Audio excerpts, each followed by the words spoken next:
this is called a table saw, and the table saw is one of the most dangerous tools for woodworking.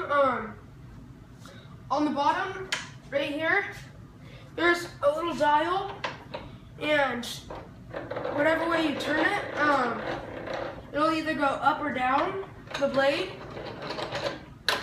And then this is a stop block. If you wanted to measure the pieces to a bunch of different pieces to the same length, you would put this down and it would stay there. It doesn't move, and then you could put your board there. You could get the same size cut each time. This is basically a sled for cutting ends of the boards, like this side and this side. You could put it like this part would go through the little indentation on the table saw, then that would hang off the side, and you could push it just like this, and then that part would just come cut off. This is, well, you use this like if you're cutting it like this, you never want to risk losing your finger, so you use that basically to push the wood all the way through to the end.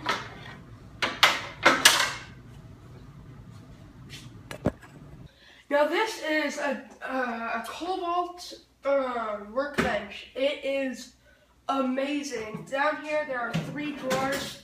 You can put a bunch of different tools in them. I have screws in this one. There's tools in there, and I have bigger tools down here like bolt cutters and hammers and big things like that. This light, I can touch it and it'll only get hot after like a day, because that light is LED, and LEDs run cold. That means that they don't produce any hot air. So I really like that thing, because in my garage it gets so hot. On the side of it, it has 3 outlets and 2 USB chargers. Just below it, there's this little area down there. I just put just a couple things down there. I have a few trash bags for the trash can over here, and some rags and just stuff like that. So yeah, this is, I mean, this up here, this is another thing. It pops up, and then these things can lock. And I just have a rag, some gloves, some clamps, and I have a bunch of other things up here. Not a lot of things worth mentioning though.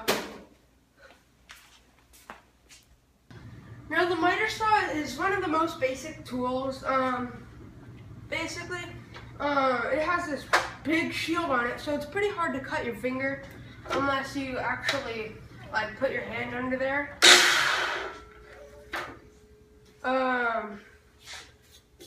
Also, this is made for cutting like 2x4s, 4x4s, 1x2s, 6x6s, all that. This blade is 12 inches in diameter.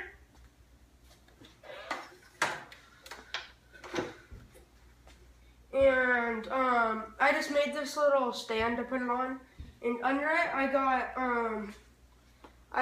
a little clothes rack thing. And I just put a few screws and attached it down here to throw scrap wood on and stuff like that. Not many things are over here. Okay, I have some towels over here. Under there I have the shop vac, and it's hooked up to a homemade extension cord basically. I have 2 battery chargers right here. These are some of the first things I've ever made, and it's just hard to let go of them. It's just the box I made out of nails. This is a huge box my friend made. Now this is a router. If you've ever seen like cabinets, they have like really cool designs in them and stuff like that. Like it's just smooth on the edges and stuff like that. That means usually that somebody used a router. And you can get special bits for stuff like that. I have gloves for painting. This is awesome. It's wood filler like putty stuff. You just put a little water in it, then mix it up, and you barely need any water. And then you can just put it over the holes. Then 10 minutes later, it's dried, and you can just sand it off. My dad's a contractor, and he installs and takes and installs stuff, and he brings things home.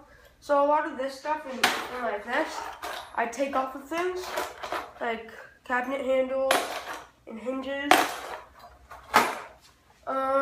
Back here are a bunch of just nails for small repairs. I have wood glue in here, and I have some Scotch tape.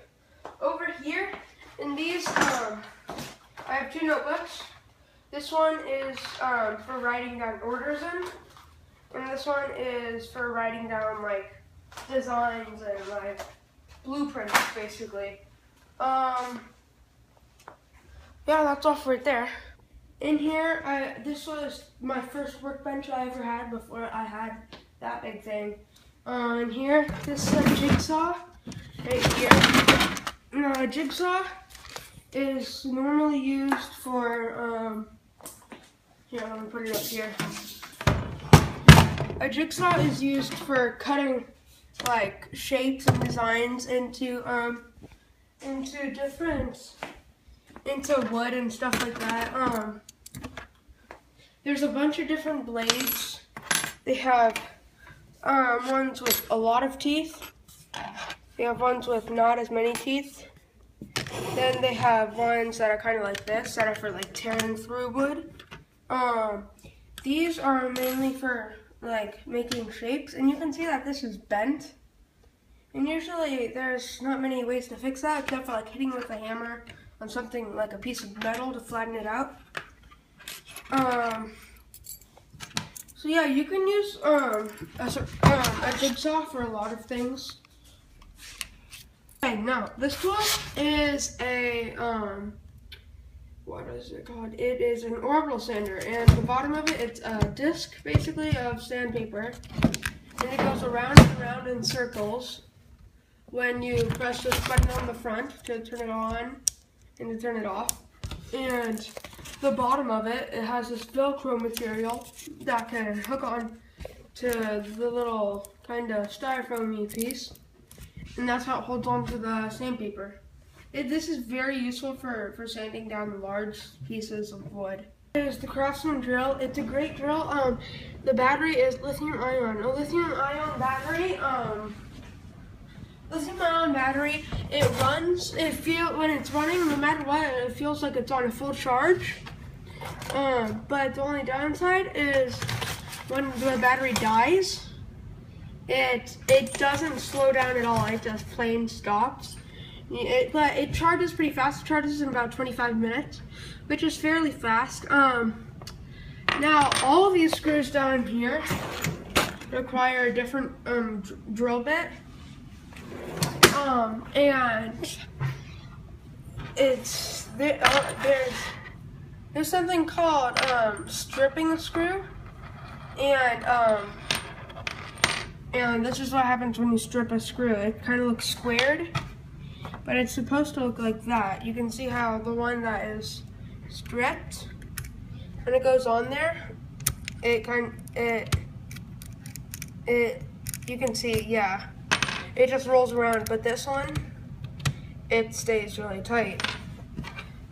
There are kits that can put a special drill bit on it, but you have to drill a thread onto all your screws, and it comes with a special bit. So I would have to do that with all of these screws. But other than that, I really like this tool. It's perfect for putting together benches and stuff like that I do.